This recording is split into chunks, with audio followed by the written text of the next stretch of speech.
वो माखन चोर आजकल माखन नहीं चुराता, अपने भक्तों के दिल चुराता है। यकीन नहीं होता ना, तो एक बार वृंदावन बरसाना जाकर देखो। आप वहां से लौटोगे जरूर, लेकिन बिना दिल के। ये प्रसंग सुनिए, बड़ा अद्भुत प्रसंग है। आंखें बंद करके सुनिएगा और बताइएगा कैसी अनुभूति रही आपकी। हरे कृष्ण दोस्तों, मैं हूं अनुज शर्मा। एक महिला थी, ठाकुर जी की अनन्य भक्त, राधा रानी की अनन्य भक्त। जिम्मेदारियों में उलझी हुई थी।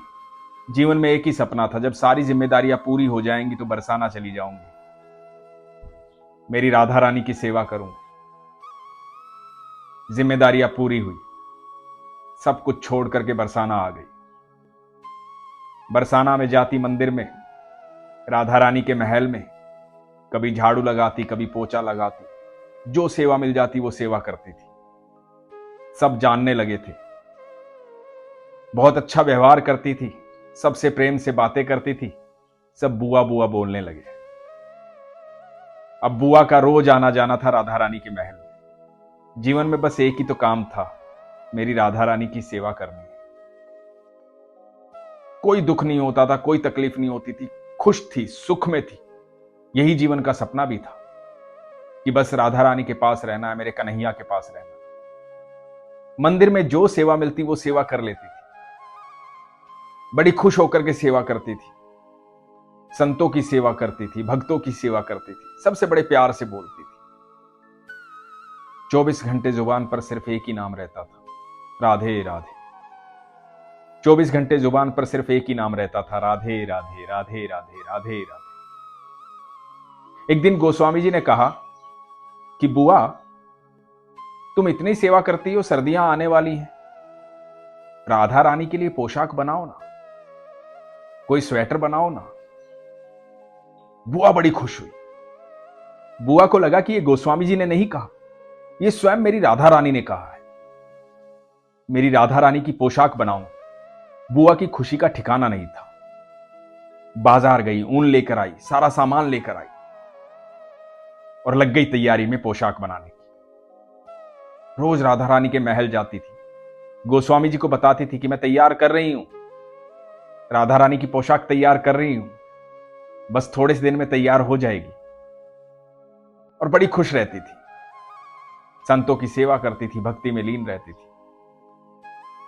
सर्दियां शुरू होने वाली थी। एक दिन गोस्वामी जी ने पूछ लिया कि बुआ, पोशाक तैयार हो गई? तो बुआ ने कहा कि हां, बस कल शाम तक हो जाएगी, कल शाम को आपको दे दूंगी। तो बुआ तैयारी में लग गई। बुआ को कल शाम तक पोशाक देनी थी, तो बुआ ने सारा काम छोड़ करके पोशाक बनानी शुरू कर दी। बड़े प्यार से बना रही थी, बड़ी महीनता से बना रही थी, दिल से बना रही थी, आत्मा से बना रही थी। और एक एक धागा जब पिरोया गया था, तो हर धागा राधे नाम का था, हर धागा कृष्ण के नाम का था, हर धागा प्रेम से था। बड़ी सुंदर बुनी जा रही थी राधा रानी की पोशाक, प्रेम से बुनी जा रही थी राधा रानी की पोशाक। बुआ बना रही थी, खान पान सब भूल गई। उधर मंदिर में शाम को मंदिर के द्वार बंद हुए। गोस्वामी जी को प्रसादी लेना था, तो छोटे पुजारी जी ने कहा कि आज पत्तल खत्म हो गए हैं, गोस्वामी जी मैं प्रसाद बांध देता हूं, आप प्रसाद साथ ले जाइए। तो गोस्वामी जी ने कहा कि कोई बात नहीं, मैं प्रसाद ले जाता हूं। प्रसाद बांध दिया गया। प्रसाद का पैकेट लेकर गोस्वामी जी अपनी मोटरसाइकिल पर ऊपर से नीचे आए। नीचे आते ही बुआ का घर पड़ता था। गोस्वामी जी को याद आया, बुआ ने कहा था कि कल शाम तक पोशाक तैयार हो जाएगी, कल शाम को आपको दे दूंगी। तो अभी बुआ से मिल भी लेता हूं, पोशाक भी ले लेता हूं, सुबह मंगला के समय राधा रानी पोशाक धारण कर लेंगे। तो गोस्वामी जी पहुंचे बुआ के घर। बुआ ने जैसे ही दरवाजा खोला, बुआ खुशी के मारे पागल हो गई, आंखों में आंसू आ गए। गोस्वामी जी ने कहा, क्या हुआ बुआ? बुआ ने कहा कि मेरे घर आप आए हैं, जो 24 घंटे राधा रानी की सेवा में लीन रहते हैं वो मेरे घर आए, मेरे लिए तो बहुत बड़ी बात है। आइए गोस्वामी जी। गोस्वामी जी ने कहा कि बुआ, पोशाक तैयार हो गई? बुआ ने कहा, हां, पोशाक तैयार हो गई, मैं आप ही को याद कर रही थी। और बुआ ने बड़ी सुंदर सी पोशाक गोस्वामी जी को दी। गोस्वामी जी के हाथ में प्रसादी का थैला था। गोस्वामी जी ने बुआ को कहा कि लो प्रसादी लो। बुआ राधा रानी का प्रसाद है, आप ले लो। और बुआ फूट फूट कर रोने लगी। गोस्वामी जी ने पूछा, क्या हुआ बुआ? बुआ बोली, 2 दिन से होश ही नहीं था खाने का, भूख लगी थी, सोचा था अभी पोशाक पूरी हुई है, ये थोड़ा सा नमकीन और बिस्किट रखा है, ये खा लूंगी, पानी पी लूंगी और सो जाऊंगी। मुझे क्या पता था मेरी राधा रानी मेरी इतनी चिंता करती है कि आपके हाथ प्रसादी भेजेगी। तभी गोस्वामी जी को याद आया कि हमारी राधा रानी कितनी करुणामयी है। आज वहां पत्तल खत्म कर दिए और प्रसादी मेरे हाथ बुआ के लिए यहां पहुंचवाई है। राधा रानी को अपनी बुआ की चिंता थी, इतना प्रेम करती हैं राधा रानी, हम सबका ध्यान रखती हैं राधा रानी, हम सबका ध्यान रखते हैं कन्हैया। ईश्वर हमसे बहुत प्यार करते हैं। हमारे भीतर सहजता होनी चाहिए, हमारे भीतर विश्वास होना चाहिए, सरलता होनी चाहिए। लोग पूछते हैं सहजता क्या होती है, सरलता क्या होती है?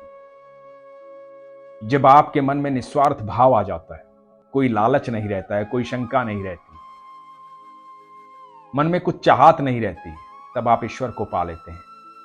क्योंकि ईश्वर इतनी बड़ी शक्ति है, इतनी बड़ी शक्ति है कि उसको पाने के बाद कोई चाहत बाकी बचती ही नहीं।